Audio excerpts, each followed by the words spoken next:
எத்தனையோ பேர் ரத்தத்தை நாங்க உறிஞ்சிருக்கோம். இன்னும் கொஞ்சம் குடிச்சிட்டு போ. இப்படி கொசுக்கடி அசால்ட்டா லெஃப்ட் ஹேண்ட்ல ஹேண்டில் பண்ற ஆளா நீங்க? அப்போ ஆபத்து உங்களை நோக்கிதான் வந்துட்டு இருக்கி.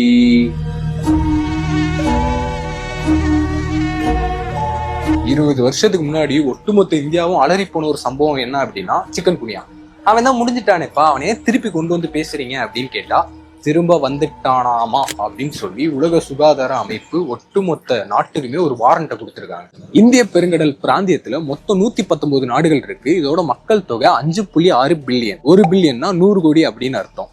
அப்ப பாத்துக்கோங்க மக்கள் தொகை எவ்வளவு இருக்கும் அப்படின்ட்டு. இங்க என்ன இப்ப பிரச்சனை அப்படின்னா, அங்க உள்ள மக்களுக்கு அதிகமா காய்ச்சல் வர்றது, முட்டி வலி, தடிப்பு, இந்த மாதிரியான சிம்டம்ஸ். இது மட்டும் இல்லாம சின்ன சின்ன தீவு நாடுகள்லாம் இருக்கு பாத்தீங்களா, அந்த நாடுகள் எல்லாத்துலயுமே பாதிப்புகள் திருப்பி வர ஆரம்பிச்சிருக்கு. குறிப்பா சொல்லணும்னா இந்திய பெருங்கடல் தீவான லா ரீயூனியன், மயோட் மற்றும் மொரிஷியஸ் அங்கெல்லாம் பாதிப்பு ரொம்ப பெருசா இருக்கு அப்படின்னே சொல்லலாம். இதுல லா ரீயூனியன் எடுத்துக்கிட்டோம் அப்படின்னா அதுல 3ல் 1 பங்கு மக்களுக்கு ஆல்ரெடி சிக்கன் குனியா பரவி இருக்கும் அப்படின்ற ஒரு டேட்டாவும் சொல்லப்படுது. இந்த சிக்கன் ஏடிஎஸ் ரக கொசுக்கள் கடிக்கிறதுனால பரவுதான். அதனாலதான் கொசுக்கடியை ரொம்ப அலட்சியப்படுத்தாதீங்க நம்ம சொல்றது. இதுக்கு ப்ராப்பர் மெடிசன் அப்படின்னு எதுவுமே கிடையாது. ஸோ கொசுக்கடியை அவாய்ட் பண்ணிட்டாலே நம்ம மேக்ஸிமம் தப்பிச்சுக்கலாம். அதுக்காக இந்த ஃபுல் ஹேண்ட் ஷர்ட்ஸ், கொசு கடிக்காம இருக்கிறதுக்காக உடலை மறைக்கிற மாதிரியான ட்ரெஸ் அணிய கத்துக்கோங்க. என்னதான் சிக்கன் குனியா ஆபத்தை விளைவிக்காத ஒரு நோயா இருந்தாலுமே கூட வந்துட்டானா நம்மள அதா அப்படின்னு படுக்க போட்டுருவான். அதனால கொஞ்சம் ப்ராப்பரா இருந்துக்கிறது நல்லது. மழை நீர் தேங்கி இருக்கிறதெல்லாம் கொஞ்சம் அவாய்ட் பண்ணுங்க. ஏன்னா அந்த தேங்கின நீர்ல இருந்து தான் இவனுக்கு உற்பத்தி ஆவானுங்க. ஸோ கொஞ்சம் பார்த்து இருந்துக்கிறது நல்லது. இன்னொன்னு இவனுங்க எல்லாம் வந்துட்டானுன்னா கொரோனா மாதிரி 2 வருஷத்துக்கு போவே மாட்டானுங்க.